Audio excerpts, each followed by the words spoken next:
हमारे पूर्वज और इस नागपुर की कर्मस्थली महामानव क्रांति सूर्य प्रिंटर भील को, बिरसा मुंडा जी को, जयपाल सिंह मुंडा जी को, राहुल गांधी जी को नमन करता हूँ।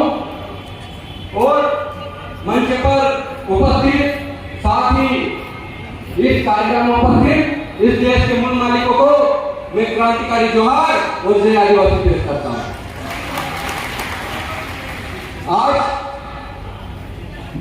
बिरसा ब्रिगेड के इस मंच से जो अंतर्राष्ट्रीय आदिवासी कॉन्फ्रेंस हो रही है, इसकी चिंगारी देश के कोने कोने तक जाना चाहिए, क्योंकि यह कोई मामूली बात नहीं है। जो हम नारा लगाते हैं, हम कहते हैं एक तीर एक कमान, सभी आदिवासी एक समान। आप अपने आसपास नजर घुमा के देखिए, आज यहाँ कोई गोड़, कोई कोरकू, कोई भील, कोई भिलाल नजर नहीं आ रहा है, या सिर्फ नजर आ रहा है तो आदिवासी नजर आ रहा है। और यह आदिवासी को एक में बांधने की जरूरत है। आज हमारे बीच में संयुक्त राष्ट्र संघ में आदिवासियों का प्रतिनिधित्व करने वाले आदरणीय प्रमोद चौधरी जी को उपस्थित हैं। मैं उनसे कहना चाहता हूं कि भारत के संविधान में जब आदिवासियों के लिए विशेष अधिकार दिए गए हैं, इसके बावजूद भी भारत में आदिवासियों को उनकी जमीनों से खजाना जा रहा है। इस बात की आवाज आप वहां पर उठाइए, क्योंकि आज आजादी के समय आदरणीय हमारे सत्यदाता कहते हैं कि आजादी के समय आदिवासियों के पास इस देश की 63% जमीन थी, लेकिन आज घटकर 3% रह गई है और उस 3% जमीन को भी छीनने का काम आज यहाँ पर किया जा रहा है। यह बंद होना चाहिए। और इस महाराष्ट्र राज्य की सबसे बड़ी खासियत, मैं उस नंदाबाई भील को नमन करता हूँ, क्रांतिकारी जोहार कहता हूँ, क्योंकि उन्होंने सुप्रीम कोर्ट से 5 जनवरी 2011 सुप्रीम कोर्ट का जजमेंट नंदाबाई भील के वर्षित रहने वाला महाराष्ट्र सरकार में एक जजमेंट आया जिसमें कहा गया कि देश में रहने वाला 8% आदिवासी देश का मूल मालिक है। वो जजमेंट दिलाने वाले नंदाबाई भील को क्रांतिकारी जोहार कहता हूँ।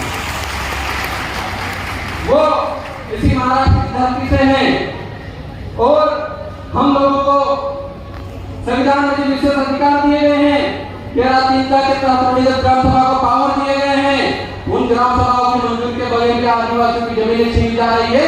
इस पर संयुक्त राष्ट्र संघ में बात होनी चाहिए कि भारत के संविधान को की शपथ लेकर यहाँ पे चुने जाने वाले जनप्रतिनिधि उस संविधान की अवहेलना करते हैं तो उन पर भी बेतरतीब का मुकदमा लगना चाहिए। साथ ही साथ एक सीआरपीसी की धाराओं में आदिवासियों पर जबरन मुकदमा दर्ज कर जेल में बंद कर दिए गए हैं, उनको भी छुड़ाने का काम करना चाहिए, क्योंकि सीआरपीसी के सेक्शन 5 में लिखा है कि आदिवासियों पर कोई भी सीआरपीसी की धारा लागू नहीं होती, लेकिन इसके बावजूद भी भारत में सबसे अधिक संख्या में जेलों में कोई बंद है तो वो निर्दोष आदिवासी है, उनको भी छुड़ाने का काम करना चाहिए। क्योंकि यह मंच हम आदिवासियों के जमीन को बचाने के लिए है, यह मंच आदिवासियों के अस्तित्व को बचाने के लिए है, लेकिन आदिवासी का अस्तित्व तभी बचेगा जब उसकी जमीन बचेगी।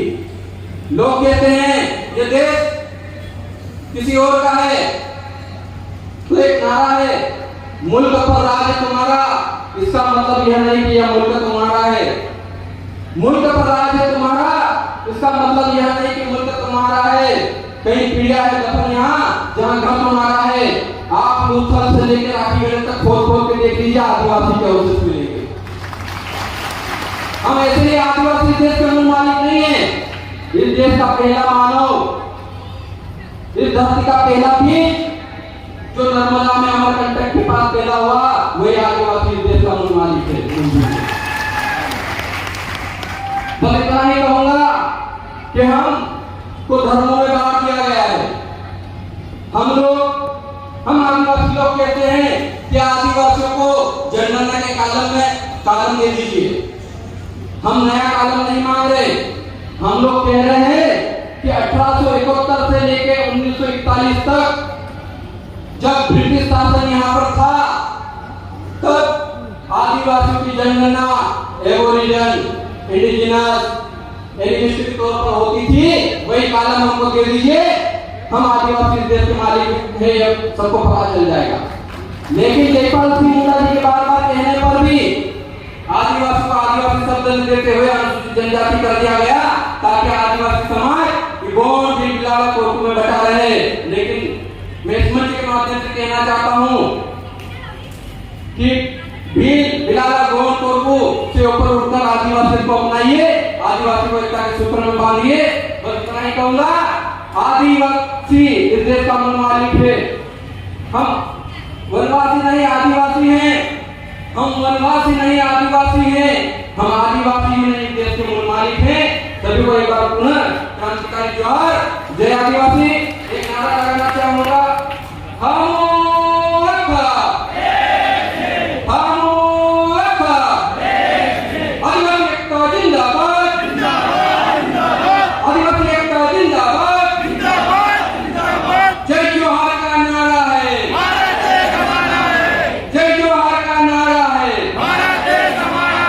धन्यवाद।